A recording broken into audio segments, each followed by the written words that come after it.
At the end of last summer, 2 friends and I went camping by a local lake. We drove out to the campsite, set up our tents and had dinner. Everything was going so well. It was a fun night. We lit a fire and sat around it talking for a while. It would be a long while before we were ready to go to sleep. We spoke about the lake and how it was responsible for claiming a fair few lives each year. Some say it's a place where people go to end things, and others say that the waters are deceptively deep and filled with tangled weeds, tree limbs, and the riverbed is lined with thick, unescapable silt and mud. As we 3 sat there in front of the fire talking, we all noticed something out on the other side of the lake. There were bright lights. Since there were other campsites dotted around the lake, we passed this off as simply another group of people camping out for the night. We didn't pay it much attention. After a while, I noticed that the lights seemed to be getting bigger and brighter. We continued chatting, and then the light caught our attention again. It looked as if it was moving closer to us. Again, it seemed to grow bigger and bigger. It was moving way too fast to be a rowing boat, and motorboats were prohibited on the lake. Before we knew it, the light had made its way to our side of the lake. The light was right in front of us, and then it was over us. It was as if we were being slowly swallowed by this bright light. In every direction I looked, I could see nothing but light. Just as soon as it came, it was gone. In total, I would say that the light was over us and around us for no more than 3 seconds, tops. My friends and I were smoking around the campfire before the light approached, and I remember this very clearly. I watched my friend light up as the light was moving, and by the time the light was gone, my friend dropped the cigarette he had between his fingers as it had burned down to the filter and burned the insides of his index and middle fingers. A fresh cigarette shouldn't burn down to the filter in a matter of 3 seconds. It seemed like we had some missing time we couldn't account for. Me and my friends didn't even have our smokes. They were gone. This wasn't even the strange part though. No, the smokes were weird. But it gets weirder. My friend who got burned started screaming as he didn't know what was going on, and his screams were the first thing I can remember I heard after that light passed over us. I think that I was in some kind of trance until that moment. I looked down and I was knee-deep in the lake. He was up to his waist in the lake, and our other friend was silently wading further and further into the middle of the lake. We both screamed out to him, and yet he didn't respond. We tried to get over to him as quickly as possible, but you know what it's like running in water. We were also sinking as we ran. I gave up and swam for it. The dirty lake water went in my mouth. I got to him first, since I was further than my other friend in the lake, and as soon as I reached him, I slapped his back and shook him until he regained consciousness. None of us knew what the hell we were doing in the lake. But I can tell you this, if my friend wasn't smoking, then things would have ended differently. The lake is incredibly deep in the middle, and since my friend was up to his chest, I dread to think what might have happened to him and us. The chances of drowning seem high. I have nightmares about me walking deeper and deeper into dark, murky water, unable to stop myself, watching the light above me grow darker and darker as I sink to the bottom. I know firsthand now how dangerous it is in that lake.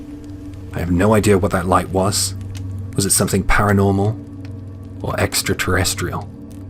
I don't think I'll ever find out because I'm never going back to that lake.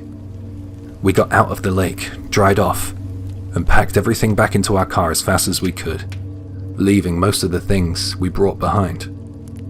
We left and nothing further happened, but that night is one I think about frequently.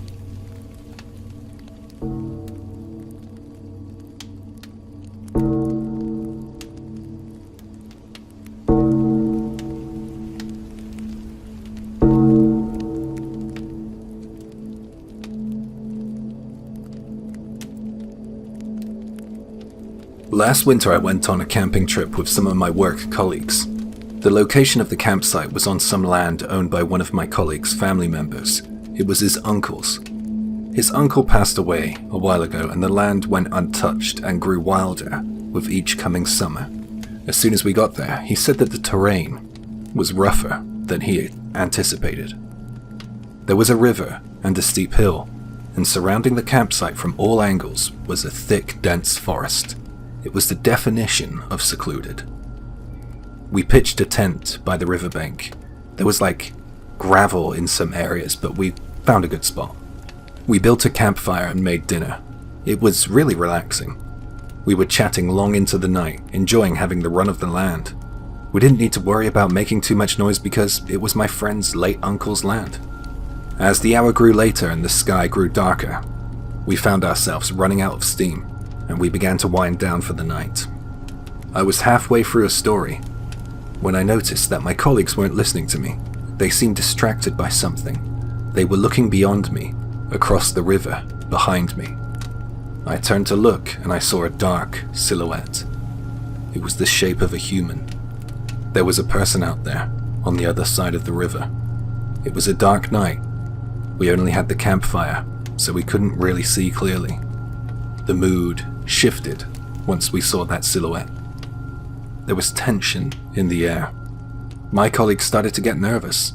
It was his family's land, and there appeared to be some kind of intruder or trespasser stood stock still, monitoring us. That person across the lake had no business being there. The shadowy figure seemed to hear our whispered conversation and retreated, out of our sight, into the darkness. My colleague said, "I gotta go check this out. I need to sort this out." And with that, he got up and crossed the small dilapidated bridge to the other side of the river.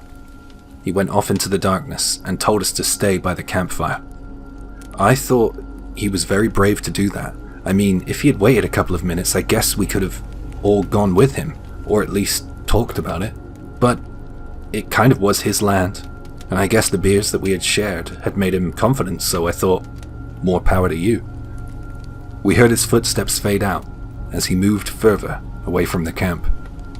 We were just out in the elements with the sounds of the forest all around us. We couldn't get back the atmosphere we had before we saw the silhouette. After a few minutes, we heard footsteps coming closer, and we assumed that he was coming back to camp.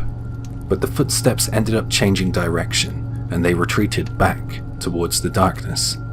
One of my colleagues yelled out, "What the hell are you doing? We're over here." Then the footsteps turned into the sound of running, and they were heading towards the woods. It was eerie. Something was off, and we were all a little freaked out. Concern for our missing camper began to settle in. We heard footsteps approaching our campsite again. I grabbed an empty beer bottle to use as a makeshift weapon if things got ugly, but I was relieved to see the face of my colleague. He sat back down next to us and said, "There was no one there. Maybe it was just a trick of the light or something." We told him about the footsteps we heard, and he seemed a little worried. Things were getting weirder and weirder. It was getting pretty sketchy. I don't think any of us wanted to spend the night there anymore. None of us wanted to be the first to say, "Let's go home," though. Then we heard noises from the woods. More footsteps. Rocks were being thrown, and other weird noises. That was enough.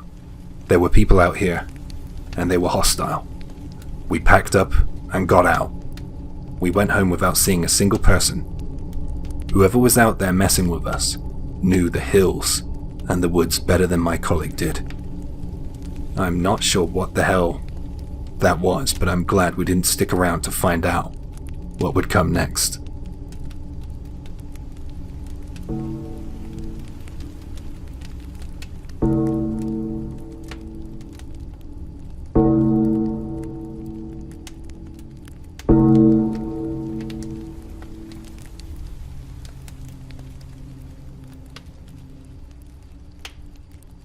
I heard this one from my teacher when I was at university, and I felt like sharing it. So he and his friend went camping in a village in Wakayama Prefecture. They set up their tents by a river, just as the sun was going down. Later, they were both in the tent together, chatting. His friend turned to him and said, "Hey, can you hear something?" He could, a kind of dragging sound coming from outside the tent. The tent was unzipped, so he looked out, but he couldn't see anyone out there. The noise didn't go away, though. It sounded like something was being dragged around the tent. My teacher and his friend got out of the tent and had a look around, but there was nothing out there which could be making that noise. There was no one in sight. When they got out of the tent, they couldn't hear the noise, but the second they were back in, they could hear it again. It was the strangest thing. It almost sounded like footsteps, like someone was dragging their feet as they walked. It made the pair of them feel uneasy, so they lit their lanterns and campfire and went about making dinner. While they ate, they couldn't hear that weird noise outside, so they felt a little more at ease. Later, as the hour grew late, they returned to their tent and got ready for bed. As soon as they got back into the tent, they heard the dragging sound again. They spoke about that noise and they agreed that it sounded like someone dragging something, or their feet. They were really freaked out at this point, so they stayed in their sleeping bags and stayed awake. The sound wouldn't go away, the dragging sound just kept circling and circling the tent. They both must have checked 10 times each, but they never saw anything out there. It was unexplainable and terrifying. Eventually, they both managed to convince the other that it wasn't anything much to worry about, and they were able to get to sleep. The next morning when they woke up, they couldn't hear anything, and because nothing happened during their slumber, they guessed that they got themselves worked up for nothing. They went about packing their things away. While getting everything sorted, they noticed something. Beneath their tent, they found a pair of old, weather-damaged sandals.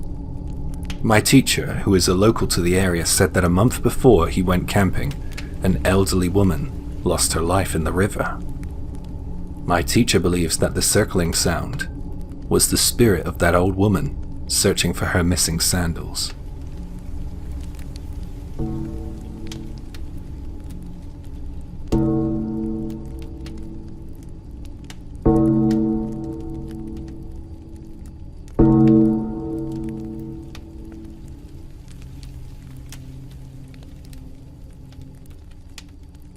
This happened many years ago, during autumn. My parents told me we were going camping, and I was allowed to bring a friend. I couldn't wait. I knew it was going to be fun. So when the weekend arrived, my parents and my friend and I went off into the mountains for a camping trip. It was only a one-night trip, but that was plenty for me. This took place when outdoor camping didn't seem as popular as it is now. When we arrived at the campsite, we were surprised to see that there were no other campers in sight. To be honest, it felt a little bit lonely. I soon forgot about that feeling since I was a schoolboy. I saw the campsite as our own private playground. We played by a nearby river and in the woods, and then later that night we had a campfire and a barbecue. It was really great. Just before bedtime, my friend's mood changed. Usually he was full of self-confidence, but when the sun went down, his spirits dampened. He started to get homesick and frightened. Eventually he told me, through tear-filled eyes, that he wanted to go home. By the time he asked, it was far too late. My parents had had a drink and we were getting ready for bed. We turned in for the night. The sounds of the forest all around us. It was pretty spooky out there in our tent, in the wild. But we were able to get to sleep without any issues. The next morning, we left for home. We planned on spending a little longer at the campsite, but my friend was clearly in a bit of distress, and we headed home early. We left while it was still dark out. I can't remember what time it was in the morning, but it felt like everyone wanted to get out of there as soon as possible. So we returned home, and since it was the weekend, my parents went up to their bedroom to take a nap or something. Well, they said they were going to take a nap, but I heard a lot of banging around coming from up there. Anyway, it was still early in the morning, and I was pretty tired. I nodded off while I was sitting on the sofa watching the morning cartoons. I woke up when the house phone rang. Back then we didn't have caller ID displays on our phones, so I had no idea who was calling. I was hoping it would be Grandpa. My parents showed no sign of coming downstairs to answer the call. It just kept ringing and ringing, so I picked it up. "Oh hey, good morning!" The voice belonged to some girl I didn't immediately recognize. Based on my recollection, I would say that she sounded about my age, or perhaps it was an older woman with a youngish sounding voice. The more I think about it, the more I think it could be plausible. Because I didn't think I gave any of my classmates my home phone number. I didn't say anything for a while, I just listened. "Anyway, camp was fun last night. The barbecue was really great too. Those shrimp were delicious. I had a good laugh when your friend, who's usually so cheeky and confident, started tearing up because he was homesick. I still kept quiet. I was still sleepy at the start of the call, but now I was waking up. Something wasn't right. I was starting to get a little scared. There were only 4 of us at that campsite.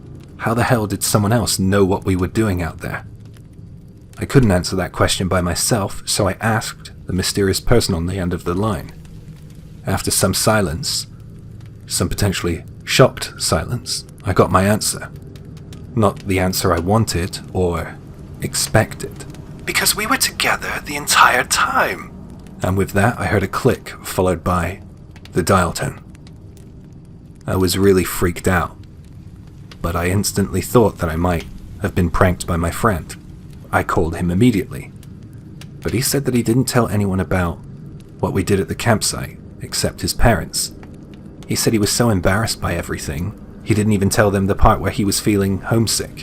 When my parents came downstairs after their nap or whatever they were doing up there, I asked them if they gave anyone our number or told anyone about the camping trip, but they said they didn't tell anyone or give anyone our number. The only person they gave our number to was the person who reserved them the camping site. In the end, I guess, or maybe hope is the abject word here, that it was a prank and nothing more. But I have a strange feeling that we were being watched by someone that night in the woods. I cannot forget the last words I heard on the phone. Because we were together the entire time.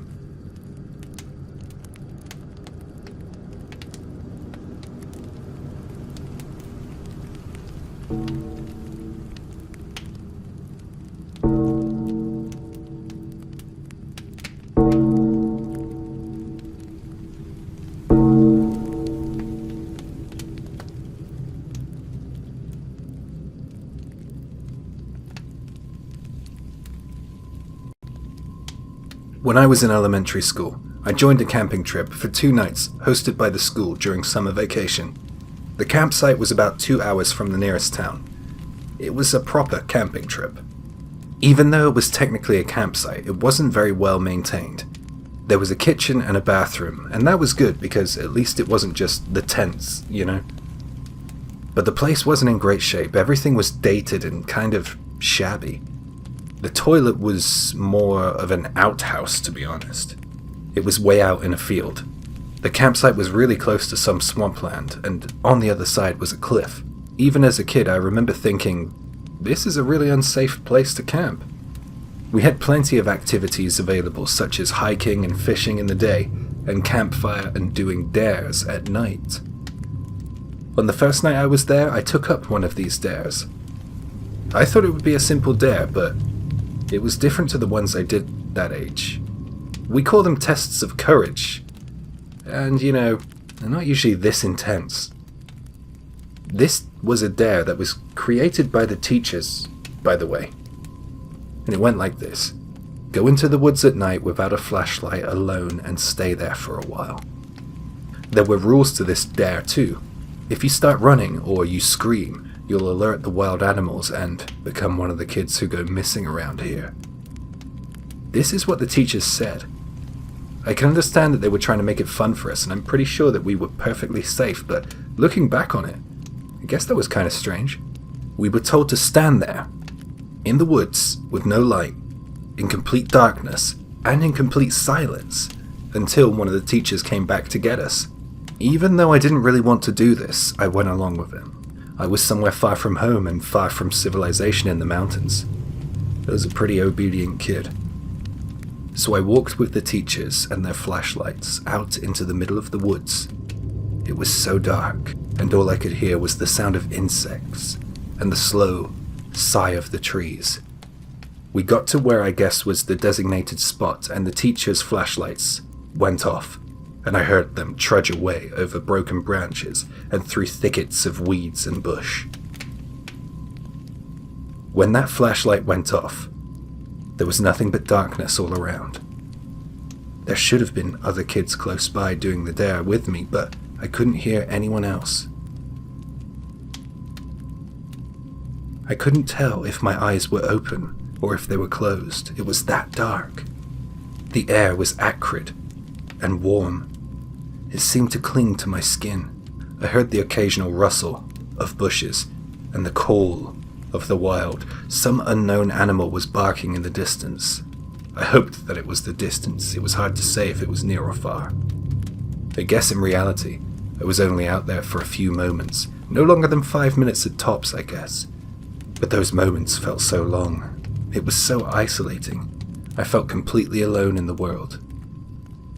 Then the flashlights came out of nowhere and came straight towards me. I was relieved that they were back and I wasn't alone anymore. We all headed back to the campsite together. Our teachers were saying, "Oh, we're all lucky that we didn't see anything creepy this year." We were joking, and I guess I felt kind of brave and mature. It was good. The rest of the night was pretty uneventful, to be honest. The next day, I noticed that my friend who did the dare around the same time as I did was looking awfully frightened. She was looking towards the cliffs, and when I asked what happened, she just replied, "Can't you see them?" I looked at her puzzled. "Come take a look." She took me to the edge of the field towards the cliffs. "Look down there." I looked down there and I couldn't see what she was talking about.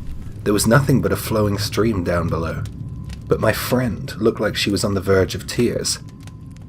"The kids with red faces down there, can't you see them?" She said that she could see a girl and a boy that I couldn't. She was shouting and crying. It clearly had upset her. Soon after, the teachers came over to see what all the fuss was about and to try and console her, but just like me, they couldn't see what she was talking about. I was worried about my friend, but life on the campsite carried on, and as you know, kids have short memories and attention spans. I guess we all got distracted and forgot about it. Later that night, I was really tired, but a lot of the other kids were still awake and still lively. I was snug in my sleeping bag and on the verge of sleep. I heard them whispering excitedly and happily in the glow of the lamplight. And just as I was about to fall asleep, I heard the tone of the kids around me shift. Excitement gave way for tension, and I heard them whisper, "Are you okay? Wait, let me go get the teacher." I popped my head out of the sleeping bag and I saw two girls leaning over another girl sat on the floor leaning forward. The girl on the floor was complaining of pain. "It hurts. It's so heavy. Help me," she said. She was complaining of feeling crushed, and right before our eyes she folded. Her chin was nearly touching the floor. It was as if something heavy was on her back.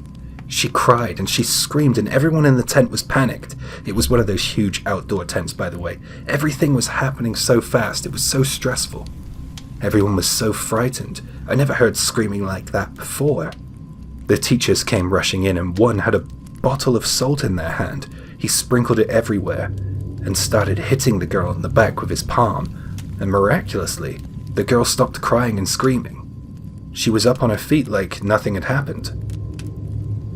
After that, nothing else of note really happened. We went home without issue. On the bus home, I spoke with some of my friends and other groups of kids I weren't friendly with about what happened. Some kids had different experiences. One said that when they went to the outhouse at night, there was a kid they didn't know stood stock still, staring at them. Another kid said that they saw shadows everywhere they looked, humanoid shadows. I was really surprised that there were more experiences. The mountains are a truly unusual place. My friend who saw those kids with the red faces has been kind of mountain phobic since that trip. I can't even remember why I wanted to go on that trip. It feels like some vague half memory. Like it was some liminal space.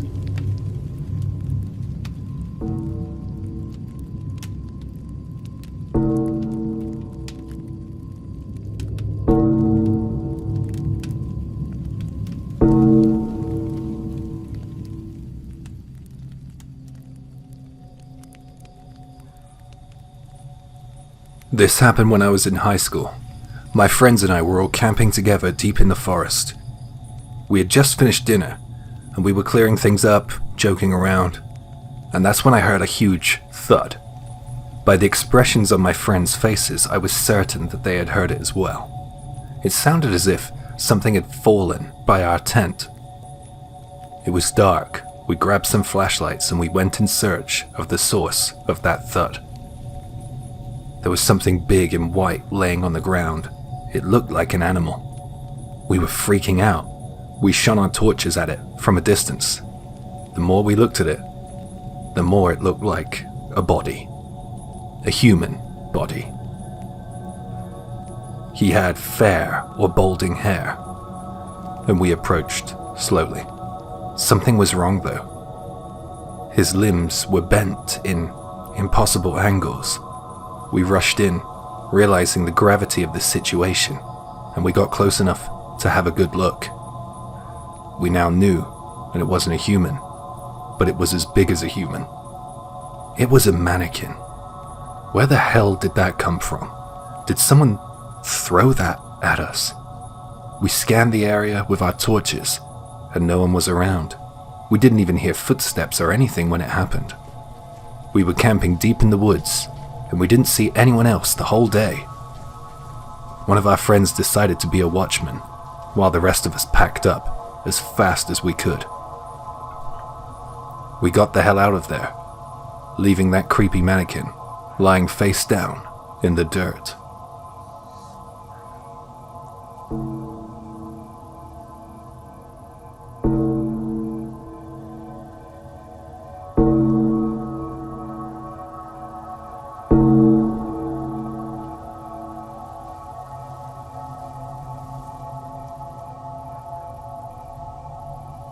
This happened when I was a child. My parents and I went on a camping trip with some family friends. There was a big lake by the campsite. It was a really peaceful and secluded area. We all put up our tents close to the river, and we were set to camp for 2 days. When night came, my friends were talking about doing some dares. The adults overheard us and told us not to do any dares at night because it might be dangerous. Well, of course, we all ignored our parents' advice. The dare was to walk around the lake by yourself with no flashlight when it was dark. One of my friends offered to go first. We all waited in silence as she walked off into the darkness. She came back after a while. She wasn't frightened in the slightest. Next was my turn. They urged me forward. I was nervous. I felt the pressure of my friends. I had to do it. It was so dark. I was getting really worried. I was walking around the lake. Only the sounds of nature could be heard. Until I heard footsteps approaching me. I prepared myself as best I could for whoever or whatever was coming towards me. It looked like one of my parents' friends. He was walking with a flashlight. I knew him. I was relieved. I waved at him as he approached, and he strolled towards me. Here. He handed me something. It was a lemon candy, and I thanked him. You should eat that now, he said in a hushed voice. I told him I'd eat it later, and I put the candy in my pocket. He was shining his torch at me. I couldn't see his face clearly. He had his hood up. Come with me, he said. It didn't sound normal. I said that I had to go back to my tent. I thought it was really weird because he was such a nice guy, and we were really enjoying the camping trip with his family and my family. When I got back to the tent, we all decided we'd get some sleep. I was lying in bed holding that candy thinking about how I should thank him tomorrow for it. So in the morning I walked over to him while he was drinking coffee and I thanked him for the candy. Lemon candy? What are you talking about? I didn't give you any candy, he said. I thought he was just teasing me, trying to trick me or something. After a while I could tell he wasn't joking. He said he wasn't at the lake that night. My mum came out of the tent. She had heard our conversation. It got weirder and weirder. I went back to my tent and I got the lemon candy to show them. All of the parents and my friends looked concerned and frightened. Who was that person I met at the lake? I threw that piece of candy away as our families packed up our things. We got out of there as soon as we could.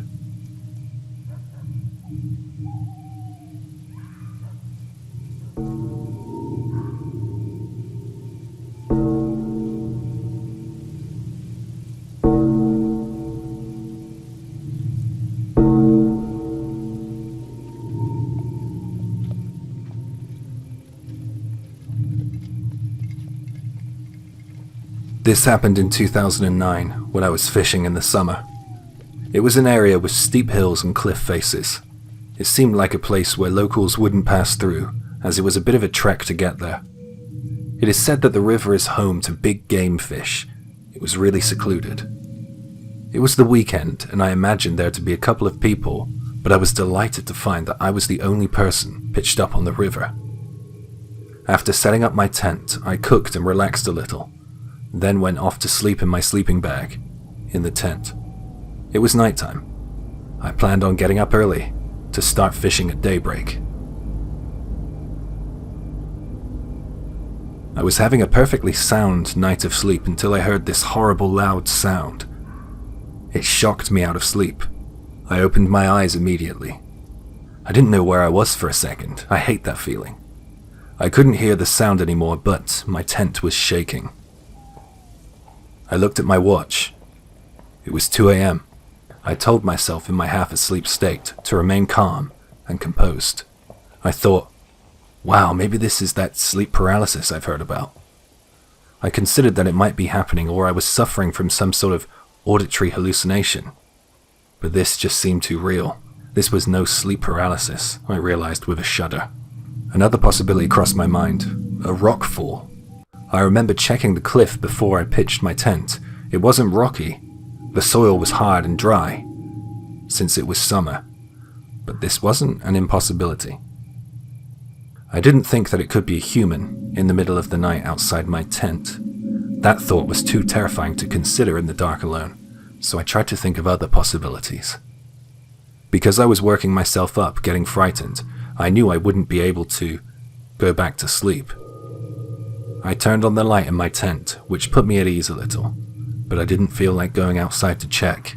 I told myself not to worry, as soon it would be bright outside and I would be fishing. Just as I was calming myself down, I heard something outside. It was quiet for a moment, until I heard another sound. It sounded like someone wailing, moaning, and groaning, whatever. I felt as if I was going to pass out from the fear. On the other hand, I was thinking, it's a bit lighter now. What if it is a person and they need help or something? I was worried for whoever might be out there, so I decided to leave my tent. Just as I reached for the tent zip, the moaning got louder. I paused for a moment. Cold sweat teemed from my brow. I could see something outside, the other side of the tent, a dark shadow. Now I was certain that someone was out there. I grabbed my torch and my frying pan as a weapon. I pulled the zipper down and decided to face whoever was out there messing with me. I leaned out and looked around. I scanned everywhere. There was nobody around. I could see a fishing boat in the distance, but that was all. I couldn't see the owner of that shadow that darkened my tent. It was deathly silent. It was truly terrifying. I withdrew back into the tent. If you think about it, the tent was illuminated by my torch from the inside, so I shouldn't have been able to see a shadow outside due to the light. It was absolutely unexplainable. I turned the radio on to calm myself. I was shivering in my tent, trying not to think about what had just happened. After a while, I was listening to the DJ chatting between the tracks. I was slowly regaining some composure. But then, the roof of the tent collapsed inward. It hit the ground, accompanied with a horrendous sound. I knew this time that it was no dream or hallucination. The roof of the tent was utterly destroyed. Moreover, it hurt me badly as it crashed in. I felt totally helpless, and I'm not ashamed to say this. I broke down and I started crying. I vowed to go home without doing any fishing as soon as the sun came up. The moaning sound outside persisted, There was a new sound now. It sounded like something dragging across the ground, or crawling perhaps. I don't know why, but I turned the radio up to its maximum volume. Kind of felt like the only defense I had left. When daybreak finally came, it was like seeing God or something. I was so relieved. The sun was up now, and I could finally see everything around me. I went out of the tent and looked around the area. There were beer cans, bottles, and flowers scattered everywhere. I hurriedly folded the remnants of my busted tent, but I stopped in my tracks when I realized that there was blood on the outside of it, as if someone had smeared it. Above, on the cliffs, there probably was a road at some point. I wondered if there had been some kind of accident there. Maybe someone passed away in the area I set up camp, and perhaps due to the nature of their death, they became some kind of horrible spirit that tormented me. I didn't know what else to do, but I offered my remaining juice to whatever spirit might be around, left as an offering to ease their passing and wish them happiness in their next life. I chose to believe this because the reality of some people or a person out there messing with me and my tent in the middle of the night is just too terrifying to consider.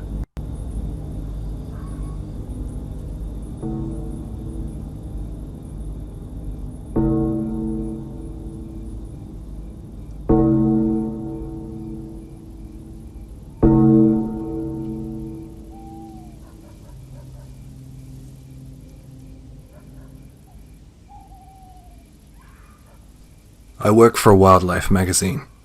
My job is to take photos of animals in their natural habitat. A normal working day for me would be setting up my tent on a mountain trail and waiting for animals to come along. I also use an infrared sensor hooked up to an automatic shutter. I never use popular mountain trails, as animals would be too scared to come out if lots of people are around. I have never been frightened on the job, although I am always working alone in the dark. I have never had any troubles, until now. I arrived at about 1 o'clock to the area I had previously researched online. It was by the bank of a swamp. The usual routine is I set up my one-man tent and then take a nap till about 5 p.m. Because I'm always camping deep in the mountains, there's never anyone around. It feels safer than the city, in many ways actually. That afternoon, I hung my radio from a tree branch and got in my tent ready to go for a nap. When I woke up later, it was already dark. I hung my lantern from the tree branch and started getting my camera equipment ready. I put my headlamp on and prepared to shoot some photos. I remembered being unusually tense and full of anticipation. I headed out of the tent, and that's when I noticed something strange. Upstream from the swamp, about 10 meters away, I noticed a tent. It was a blue tent. It was weird. This wasn't a fishing area. This was a totally uninhabited area. I didn't think it was a mountain climber or a hiker. I couldn't imagine anyone else being here but me. I could see no light coming from that tent. Maybe someone was asleep in there. Nevertheless, that tent wasn't there when I was setting up mine. Did someone come along silently whilst I was sleeping? It's kind of weird that whatever noise they made didn't wake me up. Anyway, I pushed on and started looking for a good place to take photos. At that moment, a light went on in the blue tent, which made the tent color change. It went a darker color. Maybe I should go say a courteous hello, I thought. But then I decided against that idea, as the tent freaked me out a bit. That's really an excuse though. I didn't want to go anywhere near it. I was scared of it, and whoever might be inside it. I wanted to move to another spot. It would be a pain, but I didn't think I would be able to concentrate with that tent on my mind. I set about dismantling my tent as quietly as possible, whilst trying to remain out of sight of that tent. I gathered up my stuff and began trekking deeper into the mountainous woods. I must have walked over 1 kilometer alongside the river up the mountain. I set up camp at the top of a steep hill. By the time I put my tent up again, it was unfortunately too late to do any photography. It was past 9 o'clock. I decided to have some dinner. After eating, I thought I would just try to get some sleep. There wasn't much else I could do. It should have been chilly since it was the middle of May, but I woke up in the middle of the night sweating in my sleeping bag. A quick glance at my watch told me it was just after 2 a.m. The air in the tent was warm and stale, so I pulled the zipper down to let some fresh, cool night air in. I gasped. The blue tent was right in front of my tent. The strange lights came on in the tent again. 2 hands pressed against the dirty fabric of the blue tent. The person in the tent was reaching towards me in the darkness. For a moment I felt so distant, so stunned, but I quickly came to my senses and grabbed my torch and pointed it at the blue tent. Whatever was in that tent was groping around to grab the zip and get out. It must have heard me and saw my torchlight. I ran for it. I didn't dare look back behind me. I fell in the swamp as I ran. My lower body was soaking. I didn't let that stop me though. It was pitch black. As I ran, I tripped and stumbled countless times, but I was determined to get away from that tent. I somehow lost my torch along the way. When I physically couldn't run anymore, I crouched by a tree and shivered in fear and waited for the morning light. When morning came, I walked back to the place my tent was, and that other tent. I called to let my presence be known. I was done with being scared. I just spent a whole night out in the freezing cold. I shouted out again, but there was no response, so I approached. Both tents were still there. The blue tent looked a bit more worn and haggard. I looked inside my tent. It seems as if the person or the people in the blue tent had left me a parting gift. A pile of bones. Human bones, animal bones. I have no idea. They were all mashed up. I don't do solo trips that deep in the mountains or the woods anymore.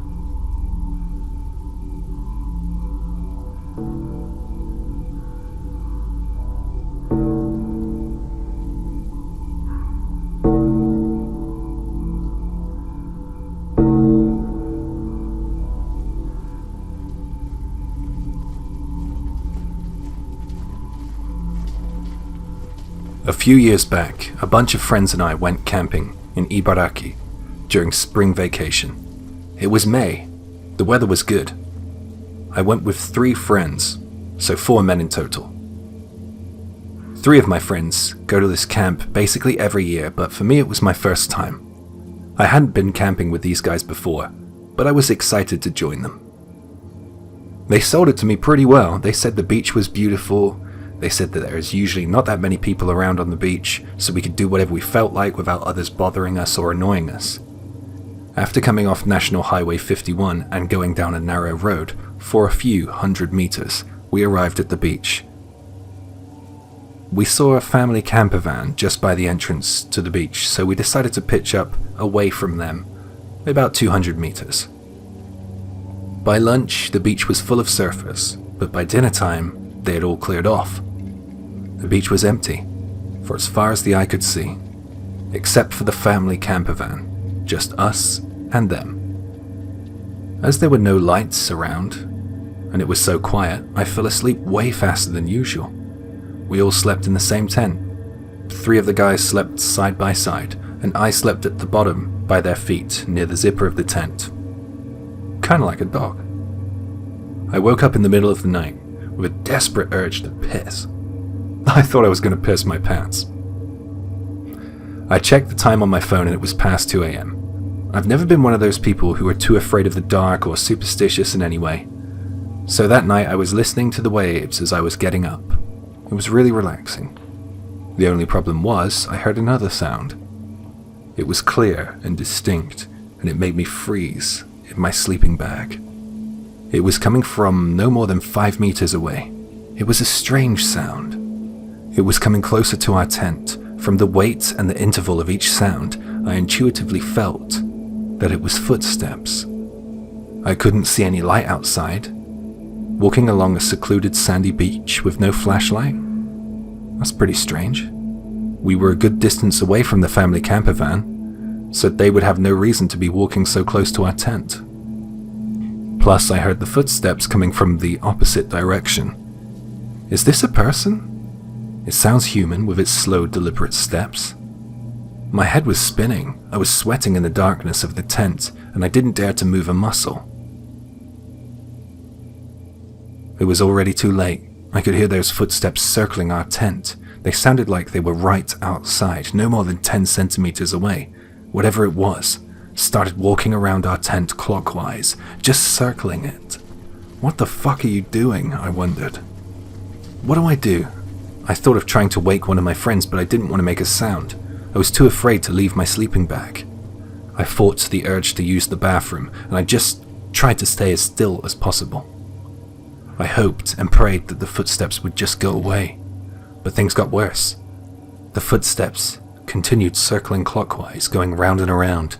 Then something occasionally prodded the thin layer of fabric on our tent, like a hand testing for a weak point of entry. The metal poles supporting the tent began to creak and bend. It made a horrible sound. I tried thinking of a song in my head, and I kept repeating the lyrics and melody over and over. Just ignore it, it'll go away, I told myself, and I closed my eyes tightly. And then it was bright outside of my tent. I must have drifted off. I was so relieved. I ran out there quickly, to pee, idiotically forgetting about last night. I looked back at the tent and I saw footprints. I will never understand this, but the footprints came from the sea and led back to the sea. I immediately woke my 3 friends up. I told them what happened, and we decided to get the hell off of that beach. The next night we stayed in an area with lots of camper vans and other tourists.